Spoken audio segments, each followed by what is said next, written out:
Bismillahirrahmanirrahim. Assalamu alaikum students. I hope you all are fine. Students, we were studying basis of the ideology of Pakistan, and in this topic we have done the first heading, beliefs and prayers. Now we are going to start second heading of this topic, justice and equality, यानी अदलो इंसाफ और मसावात. Students, हम पढ़ रहे थे कि नज़रिया पाकिस्तान की असास या बुनियाद क्या चीज़ थी, यानी वो कौन सी इस्लामिक वैल्यूज़ थी, वो कौन से हमारे इक़दार थे जो नज़रिया पाकिस्तान की बुनियाद बने थे. उसमें हमने इबादत व अक़ाइद व इबादत पढ़ लिया था, यानी बिलीव्स एंड प्रेयर्स हम पढ़ चुके थे. आज हम इस्लामिक वैल्यूज़ में से जस्टिस एंड इक्वलिटी पढ़ेंगे, यानी अदल इंसाफ और मसावात. बच्चों, अदल इंसाफ और मसावात होता क्या है? अदल इंसाफ और मसावात बराबरी करना, यानी किसी को भी किसी से कमतर या ज़्यादा नहीं समझना. और अदल इंसाफ यानी हक और सच पर रहना, जबकि मसावात बराबरी के मायनों में आता है. बच्चों, अगर हम देखें तो इस्लाम भी हमें अदल इंसाफ और मसावात का दर्स देता है, यानी तमाम इंसान अल्लाह ताला के नज़दीक बराबर हैं. और बच्चों, रसूल सल्लल्लाहु अलैहि वसल्लम ने अपने आखिरी खुतबे में, यानी खुतबा हिज्जतुल विदा में क्या फरमाया था कि ए लोगो, तुम सब का परवरदिगार एक है और तुम सब आदम की औलाद हो. बस किसी अरबी को किसी अजमी पर, किसी अजमी को किसी अरबी पर, किसी काले को किसी गोरे पर, या किसी गोरे को किसी काले पर कोई फौकियत हासिल नहीं.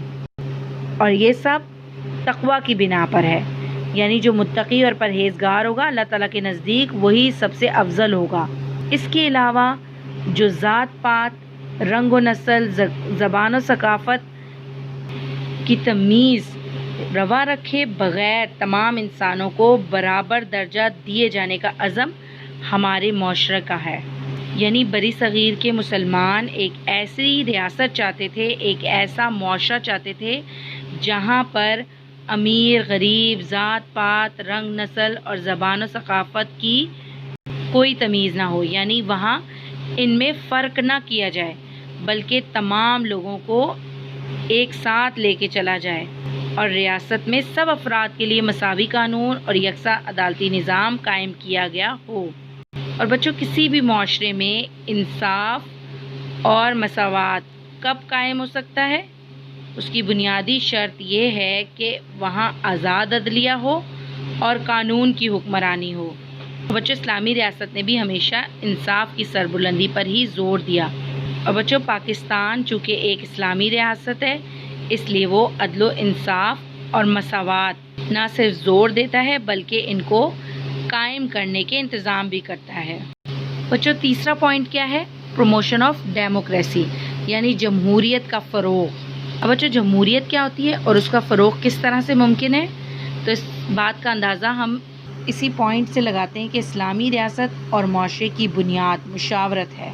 इस्लामी मुआशरे में जमहूरियत को फ़रोग़ हासिल होता है और आवाम के हुकूक़ का ख़याल रखा जाता है. इन्हें मसावी दर्जा मिलता है और कानून के दायरे के अंदर रहकर ज़िंदगी गुजारते हैं, और कानून भी इन्हें तहफ़्फ़ुज़ फ़राहम करता है. और कानून की नज़र में सब लोग बराबर होते हैं और अफराद में रंग, नस्ल, ज़ात पात या ज़बान की बुनियाद पर कोई तमीज़ रवा नहीं रखी जाती. हुकूमती निज़ाम भी सब लोगों की भलाई को पेश नज़र रख कर चलाया जाता है.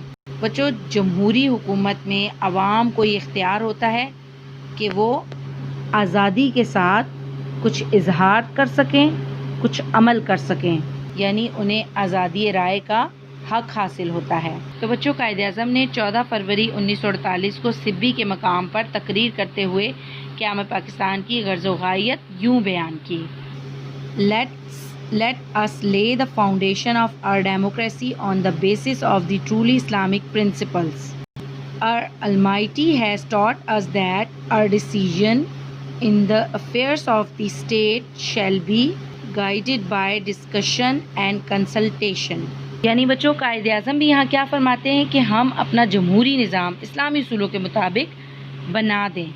और अल्लाह ताला हमें क्या सिखाता है कि हम रियासती अमूर को बाहम सलाह व मशवरे से तय करें.